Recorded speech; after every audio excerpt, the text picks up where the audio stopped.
चक्राकारं महत्तेजः तन्मध्ये परमेश्वरी जगन्माता जीवधात्री नारायणी परमेश्वरी व्यूहतेजोमयी ब्रह्मानन्दिनी हरिसुन्दरी पाशाङ्कुशेक्षुकोदण्डपद्ममालालसत्करा दृष्टा त्वां मुमुहुर्देवाः प्रणेमुर्विगतज्वराः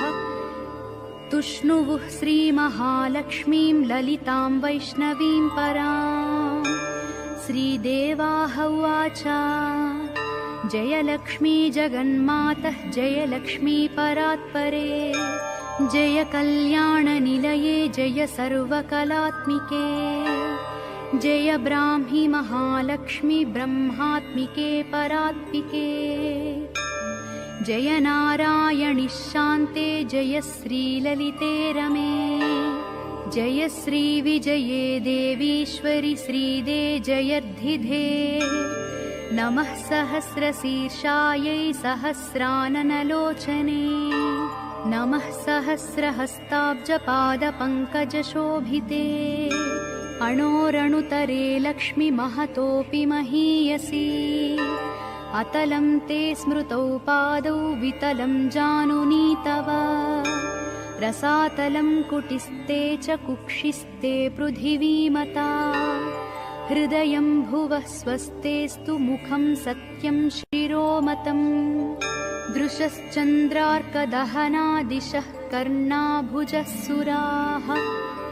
मरुतस्तु तवोच्छ्वास्वा वाचस्ते श्रुतयो मताः क्रीडा ते लोकरचना सखा ते परमेश्वरः आहारस्ते सदानन्दो वासस्ते हृदयो हरेः दृश्यादृश्यस्वरूपाणि रूपाणि भुवनानि ते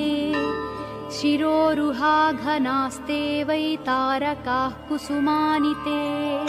धर्माद्या बाहवस्ते च कालाद्या हेतयस्तव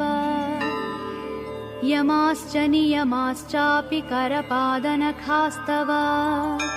स्तनौ स्वाहा स्वधाकारौ सर्वजीवनदुग्धदौ प्राणायामस्तव श्वासो रसनाते सरस्वती महीरुहास्तेऽङ्गरुहाः प्रभातं वसनं तव आदौ दया धर्मपत्नी ससर्ज निखिलाः प्रजाः हृस्था त्वं व्यापिनी लक्ष्मीः मोहिनी त्वं तथा परा इदा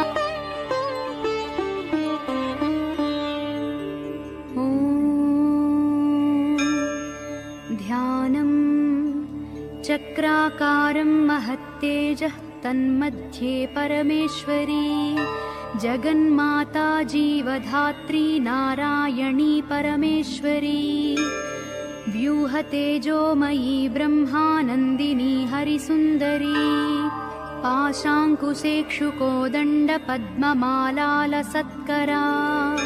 दृष्टा त्वां मुमुहुर्देवाः प्रणेमुर्विगतज्वराः तुष्णुवुः श्रीमहालक्ष्मीं ललितां वैष्णवीं परां श्रीदेवाः उवाच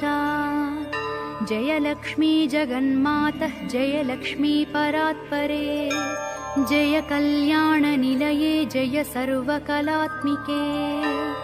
जय ब्राह्मी महालक्ष्मी ब्रह्मात्मिके परात्मिके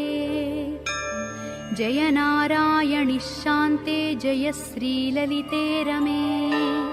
जय श्रीविजये देवीश्वरि श्रीदे जयर्धिधे नमः सहस्रशीर्षायै सहस्राननलोचने नमः सहस्रहस्ताब्जपादपङ्कजशोभिते अणोरणुतरे लक्ष्मी महतोऽपि महीयसी अतलं ते स्मृतौ पादौ वितलं जानुनी तव रसातलं कुटिस्ते च कुक्षिस्ते पृथिवीमता हृदयं भुवः स्वस्तेस्तु मुखं सत्यं शिरोमतम् दृशश्चन्द्रार्कदहनादिशः कर्णाभुजः सुराः मरुतस्तु तवोच्छ्वास्वा वाचस्ते श्रुतयो मताः क्रीडा